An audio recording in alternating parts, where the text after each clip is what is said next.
Small Business Administration. And so hopefully you hear me. And you can also see the presentation. I want to visit about today pertaining to our zone program. This is one of the social economic categories or sides that SBA administers, if you will. So for today's purposes, we'll be primarily focused on the Hubzone program.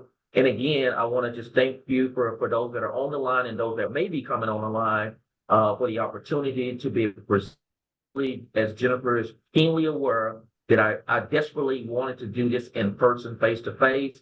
You know, that goes over further better if you when you get on face to face, if you will. Be it as it's may, it's going to be the course, and hopefully we'll have many more to follow this this presentation and our act in your area. Because definitely we have those untapped areas, if you will, with regards to our resource services that SBA has to offer. Okay. For those of you that was not on the line or didn't, I've been with the SBA for over 12 years now. So my primary role is as a business opportunity specialist, and we have a portfolio of about roughly almost 80 firms that we're responsible for. That's really like my full job, if you will. However, I am the Hubzone Liaison for office. And again, we cover 72 counties, so our net is broad, if you regards to that. Again, for time, let me jump right into the Hub program. Any questions that you may have and or comments, I would just kindly ask if you can just kind of hold those until the end, and then hopefully Jennifer maybe facilitate those Q&As and or comments, and we'll make sure we get those answered to your satisfaction. Okay. All right. With that being said, this is going to be the SBA Hubzone program. Okay. And Hubzone stands for Historically Underutilized Business Zone. There's three principles that we kind of look at, if you will. The ability to stimulate capital investment, capacity, and more important, access. And pretty word looking here. It doesn't say guarantee, but it's access to Hubzone set aside contract dollars. Okay. I move my. I don't get it. Okay. All right. Good deal. So again, this is where the Hubzone. Hubzone stands for Historically Underutilized Business Zone. Okay. This is not to be mistaken with the state hub. Okay. The federal government has a Hubzone program dedicated to it as well. Here's the interesting part about it. State hub as well as the federal Hubzone program are very, and there is no restriction. Okay. Restrictions in terms of taking advantage of those programs. The only difference is one is at the federal government level, which is what I'm going to you about today, and you have the state level. Okay. Regards to that.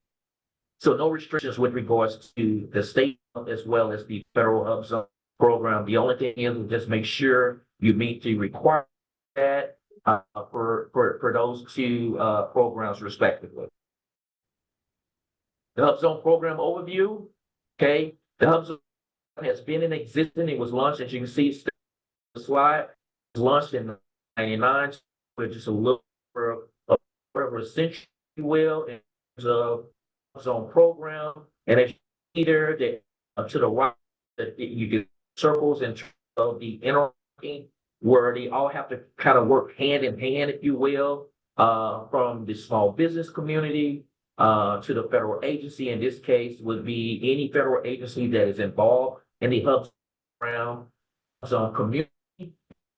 And we're going to talk about what dictates, what's the definition of Hubzone in terms of communities that is affected by the Hubzone, if you will. Okay, so the federal government, for our piece in it, we have a 3% contracting goal that we have to either meet and or exceed For you as a small business community, you do not need to be concerned with that 3% contracting goal that is more or less in-house or internal, if you will, with regards to our contracting dollars for the Hubzone program, with regards to the set-asides, okay? For the small business community, you can expect to become certified, and this office is located designated area, and there's a 5% threshold, which board stock well in terms of that 35%. 35% can you as the business owner, CEO, whatever your title, just as long as reside designated hub area. So we will communicate to you where you can go, determine whether or not a particular area for office employees is captured in our active where you can go to determine whether or not those areas in a designated hub zone. Okay, so that will be coming up here momentarily. In the hub zone is from jobs in the investment in those communities. Okay, so pretty much, if you will, and again, the hub zone program has been in existence for a little over a quarter. Okay. Further on with the Hubzone program purpose is the ability to provide federal contracting assistance to firms that are certified as qualified Hubzone small business concerns located in distressed and underserved community. Okay, so that is pretty much the epiphany, if you will, of the definition of Hubzone. It must be in communities that are underserved, distressed communities. Okay, and we have an interactive map that you can see depicted there. Via the URL at the bottom of the slide there. That's where you can go determine what particular areas are in a designated hub zone area, okay? So let's take a look at some of these sub-bullets here where it speaks about increase the community employment opportunities, the ability to stimulate community capital investment, and then finally, to empower communities through economic leveraging, okay? The hub zone program, or the set-aside, a social economic category, is just one of the federal government contracting set-asides, if you will, that is out there that you can be able to take advantage of. It's not the be-all or end-all. This is just another source, if you will, of securing a federal contract, okay? And that being the hub zone program, okay? Again, you can see there highlighted in terms of the map. This is where you would go to determine whether or not a particular area and or employees reside in a designated hub zone area. Okay. Anytime that you're in doubt, or anytime that you're puzzled about it, anytime of that, you want to always just refer to the interactive map at this website that you see here, or URL that you see here. And that will let you know definitively. It will take all the guesswork out. You don't have to worry about guessing. If it's in there, that means it's in a designated hub zone area. Conversely, if it is not in there, that means that it is not in a designated hub zone area. Even if you see it from the naked eye and you say, well, that area has to be in there, but there are certain pockets, in the United States that you may say, okay, that looks like that's a candidate. That looks like that needs to be in a hub zone. It very well may not be. And so to eliminate all of that, when in doubt, simply go to the map and they will let you know definitively whether or not a piece of area or community is in a designated hub zone area. Okay, I hope that makes sense to you. And here it is right here, folks, as you can see over there to depicted there on the right of the screen, on the slide, if you will. That is what the interactive map is. Okay.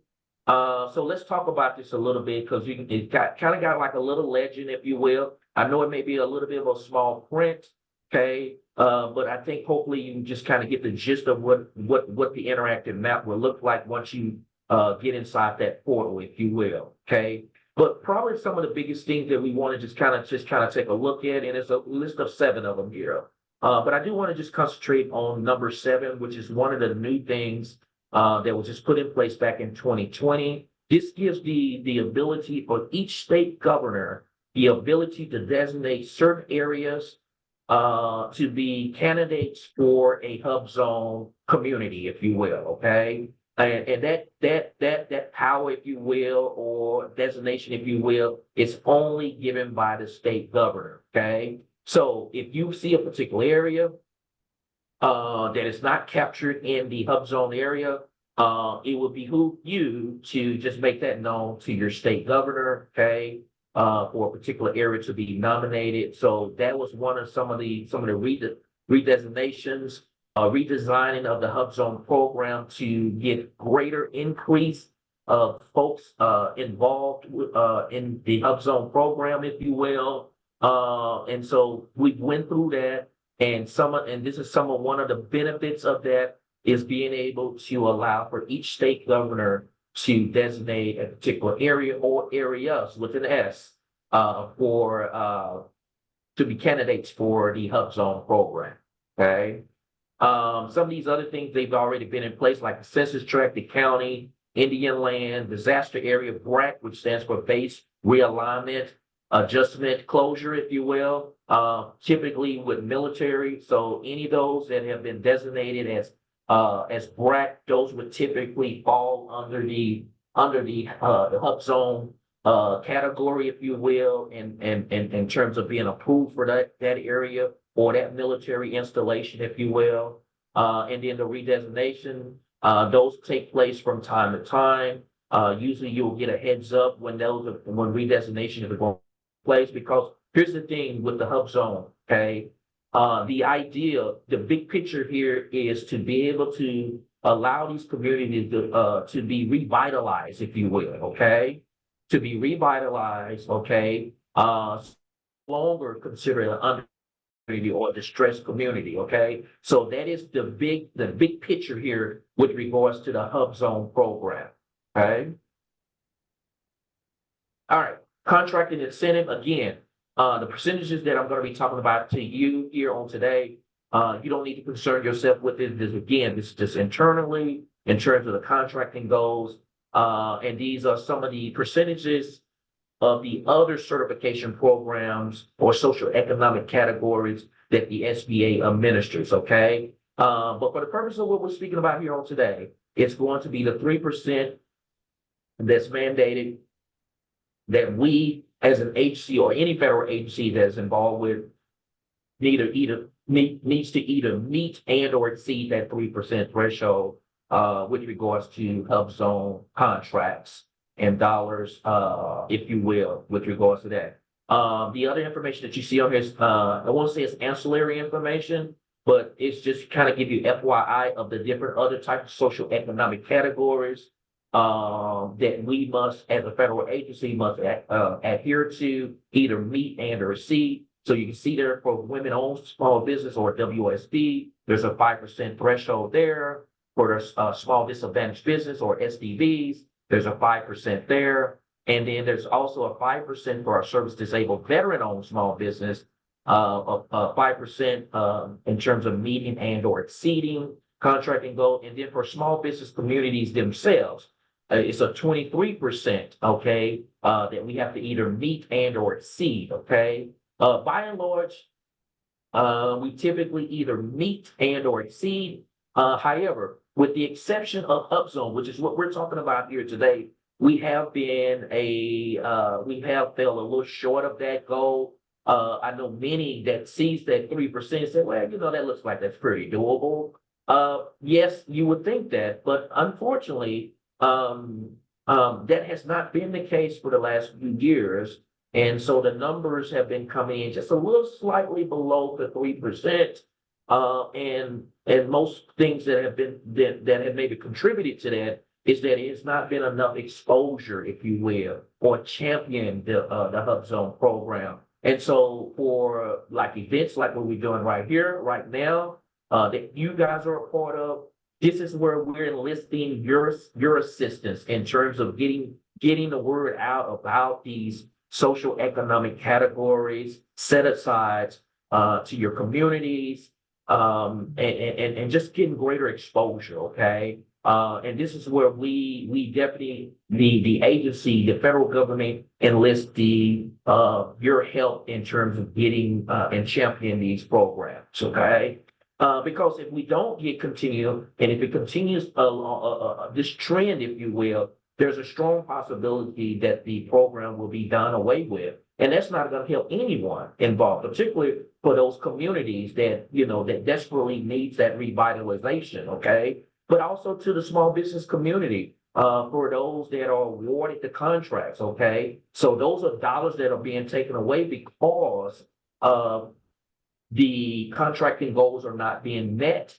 And so we want to just make sure we keep all of these vitally active, if you will, and to increase exposure and participation in these various certification programs, okay? And again, these percentages that you see depicted here, you as a small business community do not need to be concerned with that. This is just from a transparent standpoint, just wanted to make this known to you, if you will, okay?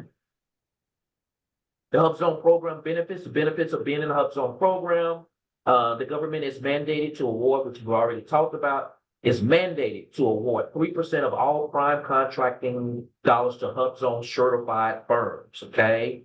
Contracting mechanism, contract set-asides, and Hubzone is nothing more than a set-aside, okay? Only select folks those that apply to it and meet the criteria will be deemed Hubzone certified, okay? So this would not be open to the masses, okay? Typically how you would go and look for contracting opportunity, only those that are for the respective certifications that they have been designated, certified for can be able to take advantage of it. And this is all in an effort to level the playing field, folks, okay? Because far too often we see big dollar contracts are defaulted to large businesses other than small businesses, okay? And so this is like a piece of the pie of being able to sit at the table and partake in these federal government contracting opportunities. And this is just one of them. One of them that being the Hubzone program, but there are many others that you can be able to take advantage of it. Should you meet the criteria for it. But again, this gives you an opportunity to be able to sit at the table and partake in the federal government contracting dollars, if you will. Okay. Hubzone map, which I've already talked about it. Here's the updates. Okay. You can see there that the maps they will be updated every 5 years. Prior to that, they was being updated every 1 year. And the reason for that is that they extended it out 5 years is for continuity purposes, okay? So giving it 5 years versus the 1 year, it allowed for continuity. So you didn't have to worry about, oh man, oh my goodness, okay, every year that it's going to change. So what happens if my particular area, the particular area that I'm working in is not considered a hub zone, and you've already invested time and money and resources into that area, and only to find out, okay, it's no longer, considered in the hub zone area. So therefore, we've heard the points that was presented to the SBA and any other federal agency that are involved in the Hubzone program in an effort to move from 1 year to 5 years. And so this is the results of that. And so far, it's been working out pretty well, okay, with regards to that. We also have some redesignated areas. There's a 3-year transition period for expiring qualified census tract and qualified non-metropolitan counties, okay? So there's a 3-year transition period, okay? And now, back in 2023, as it states there is no extensions beyond 2023 for current redesignated areas, okay? And so if I step back here real quick here, there's a legend, even though I shared with you earlier, I know that may be small, but again, when you go into the portal, you'll see that legend there and you can determine the redesignated areas. So if it happens to be that your area is no longer or it's being redesignated, okay, there will be a transition period. You won't just be automatically, that automatically you don't qualify for it anymore. There will be a period of transition, okay, to just kind of get your affairs in order to understand that, okay, the area that was considered a hub zone area has now been redesignated, okay, or possibly that it's not no longer a hub zone area. But it is not an instant that you're out the program because you're in a redesignated or you've been deemed redesignated, if you will. Okay? There will be a transition period. Okay. And as I stated also too, for continuity purpose, what you can see right there on the left-hand side, it was the ability to stabilize the maps, okay? So which was important. And again, it falls right in line for continuity purposes as well, okay? I talked to you about one of the benefits of the redesigning of the Hub Zone program. The people have spoke. One of the things that I shared with you on the previous slide were now each state governor has the ability to designate areas for candidates to be designated hub zone areas, okay? And only the state governor has that charge at this point. But that was one of the things in terms of enhancing the hub zone program, if you will, okay? And so these are also too, you can see there over on the left-hand side, where we're speaking about where we're expanding into rural areas. These are those untapped areas that we really desperately need to get to, and let the folks there know about, our services and products that the SBA has to offer, and particularly with the Hub Zone program, because a lot of those areas are going to already be deemed Hub Zone designated, okay? But again, whenever in doubt or you need to question, just simply go to the interactive map and it will let you know definitively whether or not a particular area is in a designated hub zone area, okay? Eligibility requirements, obviously, there's going to be anytime you're dealing with anything with the government, particularly the federal government, there's going to be requirements into these programs, certifications, and what have you, okay? So let's take a look at this, okay? Hub zone eligibility requirements for a firm to be eligible, okay? You must be a small business according to the SBA, okay? And you determine it based upon the small business size standards, okay? And I think I got a slide that's coming up where you can go and look for your size standard of your business, okay? You do not make the determination on whether or not you're small. Only the SBA makes that determination whether a small business is considered small, okay? And there's a table that you can go to determine whether or not you're a small business based upon your NAICS codes. And hopefully, for the folks that are on the line there, you understand what I mean by NAICS code. For those that don't know, NAICS code stands for North American Industrial Classification System. It's a 6-digit numerical code that is assigned to what it is that you're presenting to the business sector, either in the form of a service and or a product. So basically from A to Z, there's a NAICS code assigned to what it is that you're presenting to the business sector, okay? And that's what you want to commit that to memory, okay? Similar like how you would do with your social security number. Because if anybody ever asks you, and I know for those that are on the line now, it may not be applicable to you, but if we're speaking about in terms of the small business community, you want to make sure you understand and know what your NAICS codes are, okay? And the NAICS code it will determine whether or not you're a small business, okay? According to the SBA, okay? You must own your business at 51%, okay? And so there's some of the other things that are pertaining to that in terms of that ownership, 51%. But the two sticking points right here are going to be the third and fourth bullets here. Your principal office must be in a single location at which the greatest number of employees perform the most of their work, located in a hub zone area, okay? So how do you determine it? You go to the interactive map where your principal office is located and see if your principal office is in a designated hub zone area via that interactive map, okay? Your principal office needs to be a brick and mortar structure. It cannot be anything on wheels, okay? So it needs to be a brick and mortar structure, okay? With regards to your principal office. Now, your residence can count as a principal office, okay? That's a brick and mortar structure, just so long as it is a designated hub zone area. How do you determine it? You determine it again going to the interactive map, okay? It will let you know definitively whether or not that principal office is in a designated hub zone area. You couple that with the final bullet here of at least 35% of your employees must live and or reside in a designated hub zone area, okay? Now, you can be counted in as an employee, as a CEO, the owner, just so long as your residence is in a designated hub zone area. And you check that via the interactive map, okay? That too will allow you to know definitively, okay? And that's typically based upon the employee's address, if you will, okay?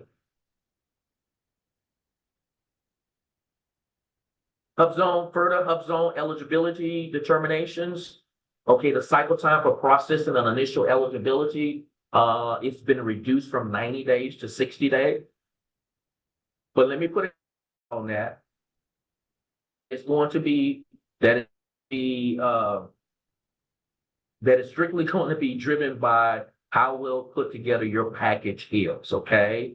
I said it to say this, is that there will be an SBA analyst that will be vetting your application, okay? So you will have a live representative, if you will. It won't be a computer or a robot that will be vetting your application. There will be an SBA analyst vetting that application. So it will behoove you to make sure your package is well put together, and more importantly, that it's not piecemealing. And if you can, at all costs, try to get the application done in one sitting, if you will, okay? That helps everybody out that's involved in that process, okay? But again, that it has been reduced down from 90 days to 60 days, and that's pretty remarkable in terms of getting a timetable in terms of an application being approved, okay? Or determination on the application, if you will. Recertification, okay? This takes place after you get approval into the Hubzone program. So that changed from the current submission of certification documents to a fully documented review, okay? Once you get into the program and been approved, by the time recertification comes up, and that's going to be talking about that on the upcoming slide, you'll be well versed in terms of what that all entails, if you will, with regards to recertification, okay? But again, recertification takes place after you gain acceptance into the Hubzone program, okay?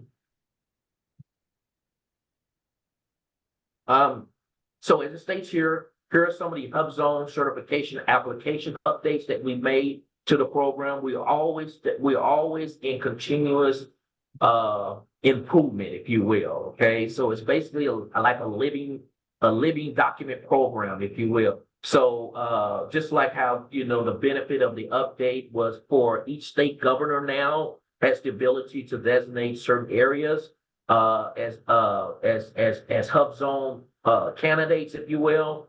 So again, some of these things that I'm about to share with you or continue to share with you are some of those updates that have taken place that took place back in early 2020. Okay, so now we're into the fourth year of those updates, if you will, to the Hubzone program. Okay, so as you can see here, I'm not going to read through all of these, but you can kind of see right here some, the document submission checklist that has been streamlined. Obviously, some of the questions or comments that we got back is that, is somewhat of an arduous process or, quite involved in terms of applying for the program. So we want to eliminate that. So as you can see there from the first bullet there, it's been streamlined. Now you have a checklist that you can go by with regards to the application process and things you need to put in place.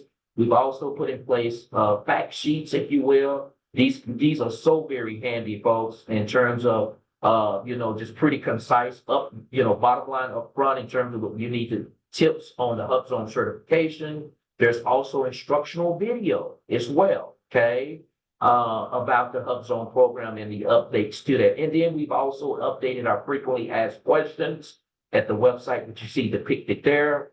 And then now, which is probably the cherry on top, if you will, now we have full-time customer service team that provides rapid email responses, and the host or the program office, they offer a open call that takes place every 2 days a week, and that is on Tuesdays and Thursdays, okay? And I do have a slide coming up where it tells you the time period, okay, and the access and the phone number to get into that open call. That is held every week on Tuesdays and Thursdays, okay? That is probably going to be the best, again, the cherry on top, where this gives you the opportunity to talk directly to the program office on any questions and or comments you may have pertaining to the Hubzone program. Hubzone program contracting activity. Okay, again, I'm not going to read all of this to you, but again, a lot of this took place back in 2020 where we did the updates or revised the program, the Hubzone program. We have a early, and this is on bullet number 3 here, folks. In 2020, we launched an early engagement initiative or EEI to increase the procurement readiness of firms applying for the certification program. Okay. And again, as a sub bullet under, we've utilized some of our resource partners to help kind of guide that along. So when the small business community elects to submit an application, they're very well prepared. And then it cuts down on the back and forth, if you will, in terms of making sure you check all the boxes prior to making application into the Hubzone program. Okay. So these are some of the resource partners that helps us with this. And then likewise, Jennifer, you can see on here, we have the small business development centers that are involved with that as well. Our Apex centers, or that was previously called PTAC.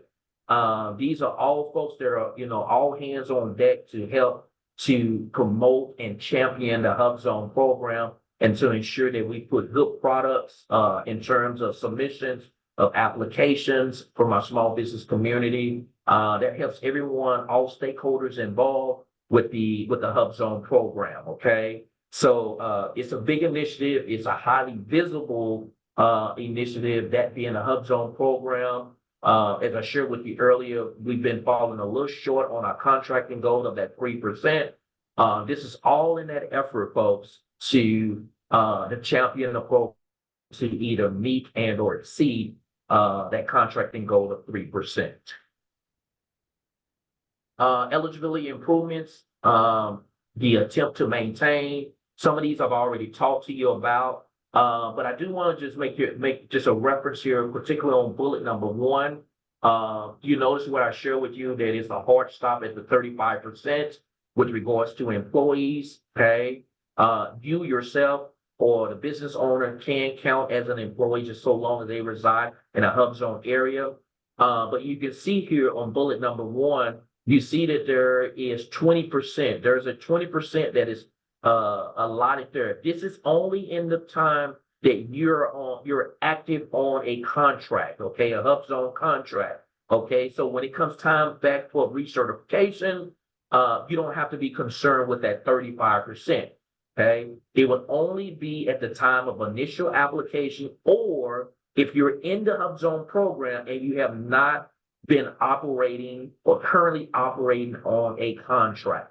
Okay, I hope that made sense. I hope I didn't muddy the waters there with regards to that. So the incentive is, if you're on a contract, a Hubzone contract, and you've been awarded a contract and you're active on it, and it comes time up for recertification, if you will, and we see that you are actively engaged, then that 35% is then reduced down to 20% with regards to your employees. Okay. But that is only in place if there is an active contract in place for Hubzone. Okay.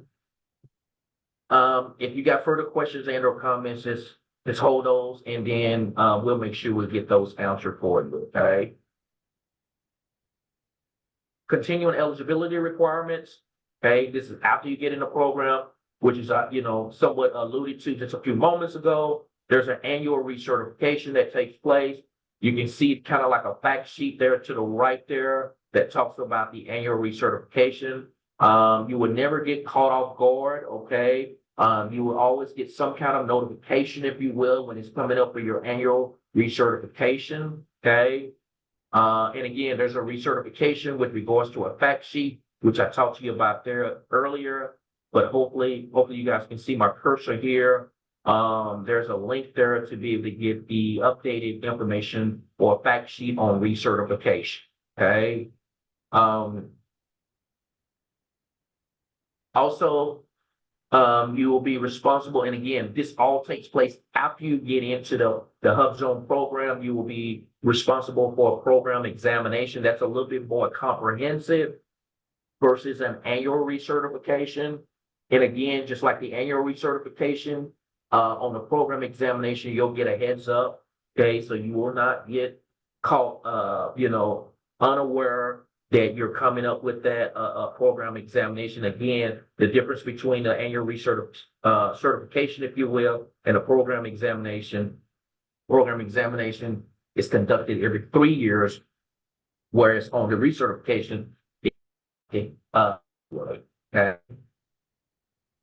this too also have a fact sheet assigned to it as well. You can see that to the right there, that's depicted there. On the program examinations and what all that entails. And then likewise, new continuing eligibility, there's a video as well. Please highly, state to you, if you could please take a look at that to get some more insight about the program examination. And again, by the time you get to you're doing your first program examination, you're going to be pretty well versed in terms of all the ins and outs, if you will. But if you do run into any problems, that's the very reason why you have a fact sheet there, and you also have a corresponding video, as well as the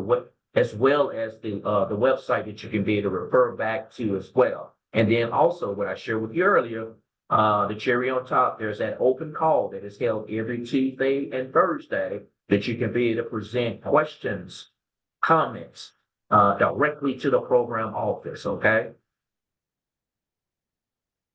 And speaking of that, here's our Hubzone resources that can help aid you in it. Most of these I've already talked to you about.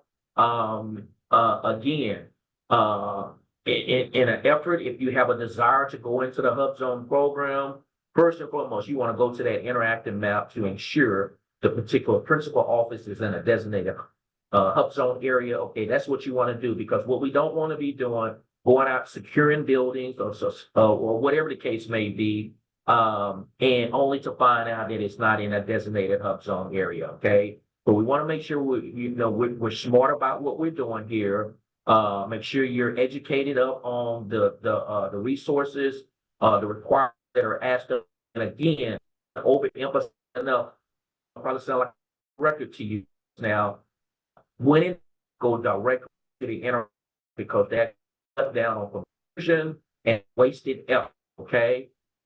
Pertaining to the Hubzone program. Here's that number I talked to you in bullet number 2. That's the number to get into open call every Tuesday and Thursday. That's the contact number. It's the access code to get into that open call. That takes at 2 Eastern Standard Time. You'll simply adjust to whatever time you're in to make sure you're afforded an open call. And open calls are driven by a question and or a comment. If there are very many questions and or comments, the call will be ended, and then it will resume at scheduled time on that open call. Okay. And also we talked about the website with fact sheets list. Go to the website right there, SBA.gov/Hubzone. Okay, and then email. Okay, if you don't want to wait for the open call, you can always email. And again, I think I shared that with you on the slide, that we have a full-time team that is very responsive, folks, to emails that are coming in. So if any questions that you may have, comments you may have, while you're waiting for the next open call, okay, you can simply email that to the program office, and then they usually are pretty responsive on their write backs out to you. Okay. For some of those that are on the line here today, you said, okay, where can I go look for contracting opportunities? Okay, SAM.gov. SAM stands for System Award Management. That's going to be the authoritative source to do any type of federal government contracting. Okay, you want to make sure you have an active SAM registration that's not done through SBA, that is going to be done for federal government agency, that being GSA or General Services Administration, they administer the SAM.gov profile. But it is very important, if you want to be in the federal government contracting space, you must have an active SAM registration on file before a contract can be awarded to your company, okay? If you don't have an active, then an award cannot and will not be awarded to your company until you have an active SAM registration. So SAM plays a very key role, folks, in the federal government contracting space, okay? When you're looking for contracting opportunity, even in and over and above Hubzone, okay?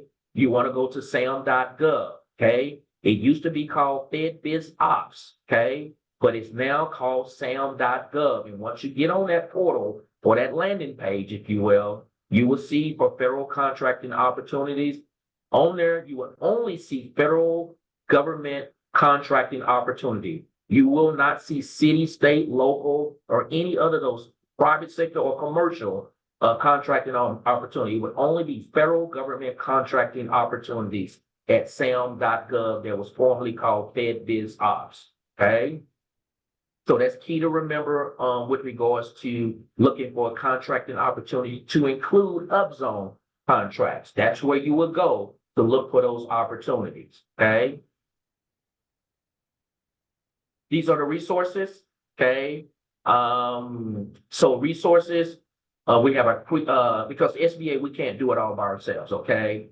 So we have our resource and we enlist the help of our resource partners to help guide that ship along, if you will. Cross Timbers, Apex Accelerator used to be called PTAC.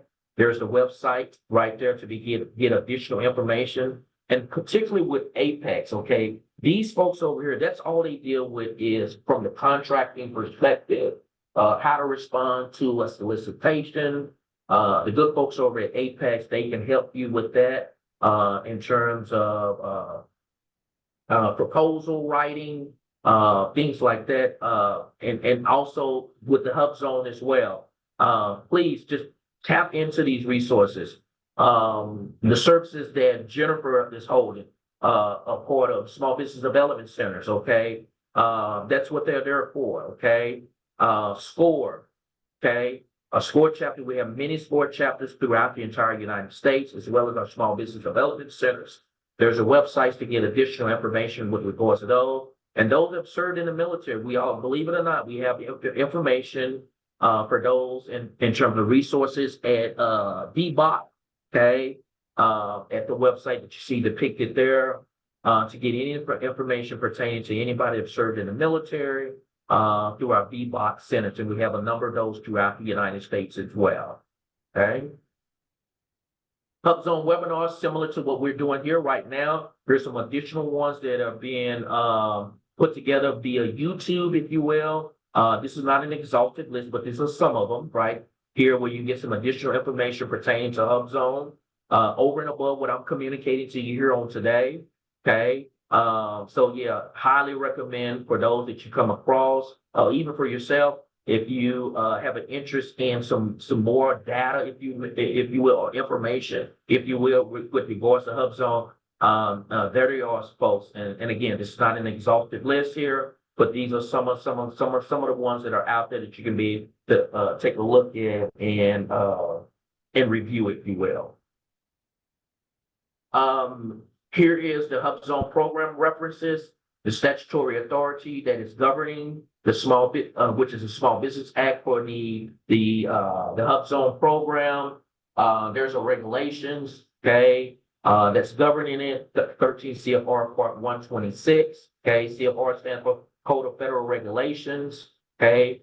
Size regulation, remember I shared with you, you have to determine that you're a small business, not according to yourself, but according to the SBA. There's the regulations that's pertaining to that, okay. And then again, from recent rulemakings, remember I kind of talked about that throughout the webinar about that designation being given to all state governors now. You can see that they came out in late 2019, but it became effective January 1st, 2020. So now we well into the 4th year of that update, if you will, and that's a great update that now that each state governor has the ability to designate a covered area, okay? And then Hubzone program improvements, which is what I've kind of talked to you about here on today as well. You can go back and look at what was all a part of that final ruling, and all of the Hubzone program improvements. Some of them I did highlight here on today, but if you want an in-depth or comprehensive, if you will, in terms of all of the improvements, you can go right there to that final rule or that ruling there to get that additional information should you desire to do that. Okay. And folks, that brings us to the end of the presentation here on today for Hubzone. I'm going to open it up for questions. Okay. But before we do that, I'm going to come back to this and open it up for questions and comment. Here's my contact information presented here to you guys here today. Okay. And I'm going to come back to this slide here, just in case you want to take note of that or take a pic of that. And then more importantly, if you can just take us a few moments to give us feedback in terms of a webinar here on today, we very much welcome that. And if there's things that we need to do better on, please make that known to us. You don't have to worry about hurting our feelings or anything like that. We have thick skin. The ultimate goal here is just we want to make sure we put out a good, solid product in terms from an informational standpoint so that our small business community can make informed decisions, okay? So please do us a kind gesture, if you will, taking a few minutes to give us some feedback in terms of our services and resources that we are administering through the SBA, okay? Just like with any program, the SBA is not immune to it, okay? We're on all social media platforms in terms of our resources and products, if you will.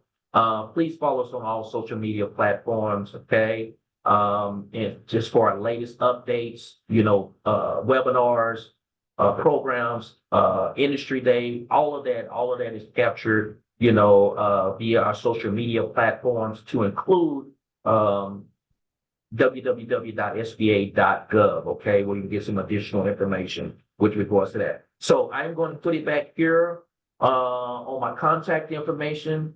And Jennifer, I am going to pass the baton back over to you, subject to any questions and or comments. And we'll take it from there.